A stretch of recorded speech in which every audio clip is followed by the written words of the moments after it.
3:47 in the morning. A black sky over Belgorod, Russia. Headlights crawl along a rural road. Then the horizon turns white. $600 million in North Korean ballistic missiles. Gone in fire. This wasn't a random strike. This was one of the sharpest intelligence operations of the war. And it sent a message Moscow can't ignore. Ukraine can see deep, think fast, and strike anywhere. The convoy was massive. At least 8 transporter erector launchers rolling in staggered formation. Multiple support trucks carrying warheads, fuel, and control systems. Ready weapons. Each missile represented North Korea's production capability married to Russia's desperate shortage. The target location, near Belgorod, the Russian border town that's become a focal point for military logistics. For weeks, Ukrainian intelligence had been watching this route. Satellites traced every movement. Signal intercepts mapped communications. Drones verified stopping points and refueling locations. By the time the convoy crossed into Russia, Ukraine already had a complete kill plan. The shipment originated at Rajin, a North Korean port that's been increasingly busy since 2024. Containers disguised as Korean cereal products were loaded onto Russian rail cars under heavy guard. The route wound through Primorsky Krai in Russia's Far East. The plan was straightforward. Keep rolling west. Feed ammunition depots supplying the Donbass front. Reload launchers before winter operations intensified. Ukraine broke that plan permanently. Every mile this column moved represented a direct threat to Ukrainian cities. These weren't defensive weapons. These were offensive ballistic missiles designed to strike power plants, rail nodes, and Ukrainian brigade positions across the eastern theater. At 3:40 in the morning, long-range Ukrainian drones acquired the convoy. Minutes later, modified Neptune cruise missiles launched from considerable distance. The first impacts ripped open the column's center. Fuel and oxidizer ignited immediately. Warheads began cooking off. The night turned to noon. Residents across the Belgorod region reported a sunbright flash visible for miles. Blast waves were heard for 30 minutes. Dawn revealed the devastation. Ukrainian reconnaissance teams filmed a scorched corridor of wreckage.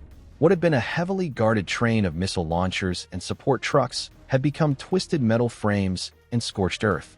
Satellite imagery from that morning confirmed at least 6 transporter erector launchers completely destroyed.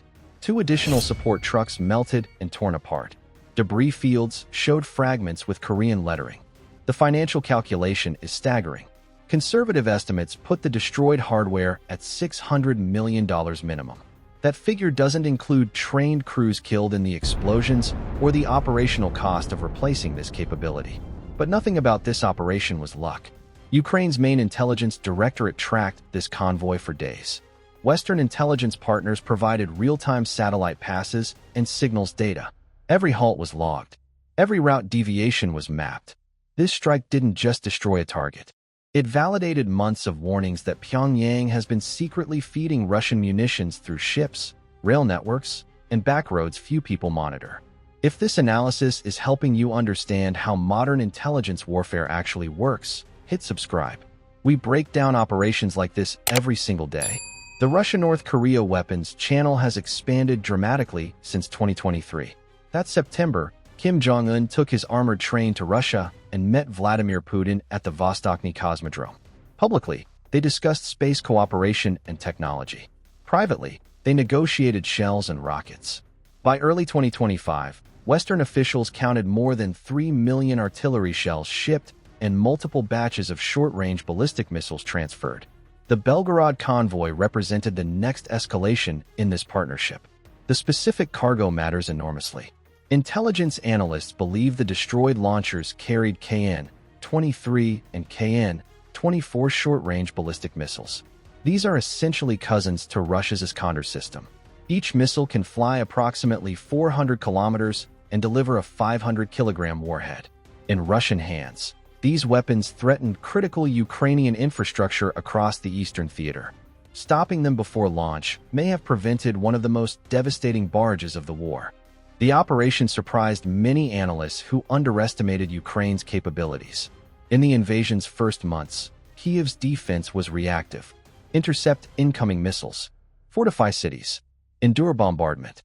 Now Ukraine fuses satellites, signals intelligence, drone reconnaissance, and precision missiles into a tight kill chain. This is coalition warfare in the information age. The right intelligence picture at the right moment beats overwhelming mass. International reactions came swiftly.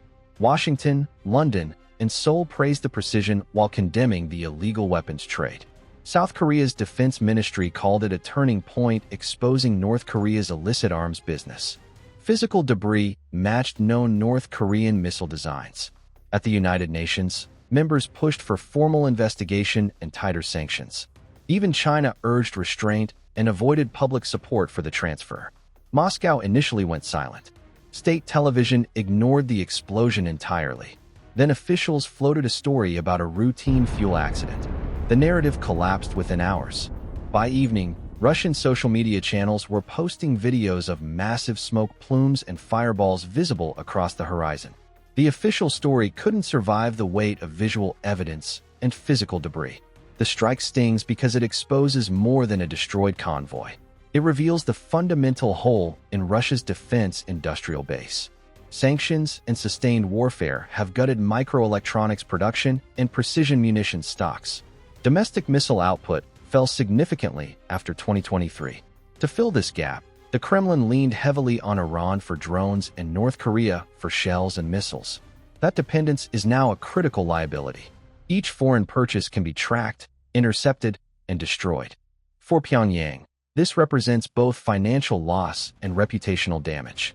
The deal was supposed to bring fuel, grain, and technical assistance. Instead, it brought international condemnation and a spectacular public failure. The regime prizes image and absolute control. A failed high-value weapons shipment undercuts both.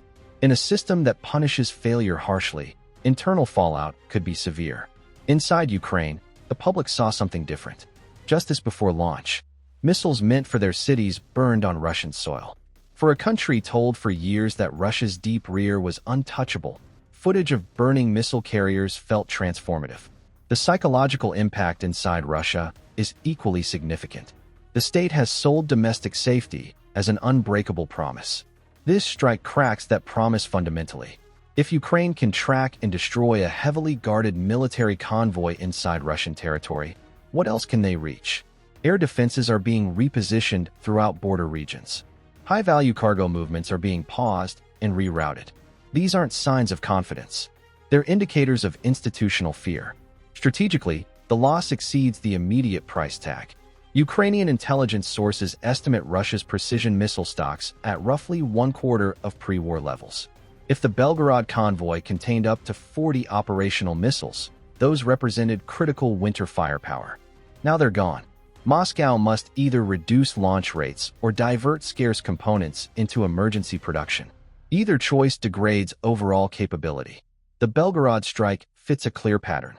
Ukraine has systematically hit ammunition depots in Kursk, set oil storage facilities ablaze in Bryansk, and compromised defense suppliers in St. Petersburg. Each action incrementally degrades Russia's war-fighting capacity. None ends the conflict alone. Together, they're systematically crushing the logistics machine feeding the front lines. There's a fundamental doctrine underlying all this. Deep interdiction. Don't just intercept missiles in the sky. Don't just hold defensive trenches.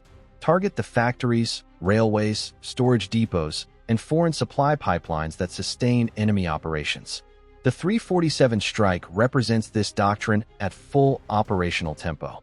It demonstrates how precision intelligence, operational patience, and international partnership can fundamentally disrupt a larger adversary's strategy. President Zelensky kept his statement characteristically simple. Every missile that misses our cities is a saved life. Truth, intelligence, and courage can defeat tyranny. Ukrainian military planners hint this wasn't an isolated operation. More targets fit the same intelligence profile. Rail junctions, fuel storage facilities, missile production plants. If Ukraine continues breaking supply chain links faster than Russia can repair them, the economic calculus turns decisively against the Kremlin. Wars end when the mathematics become unsustainable. By nightfall, the smoke over Belgorod had thinned. The wreckage still smoldered. The convoy was gone. The threat it carried was eliminated. But the echo of that 347 flash keeps reverberating through Moscow's defense ministry, Pyongyang's strategic bunkers, and beyond. Authoritarian weapons deals depend on three things: secrecy, speed, and the assumption nobody will intervene effectively.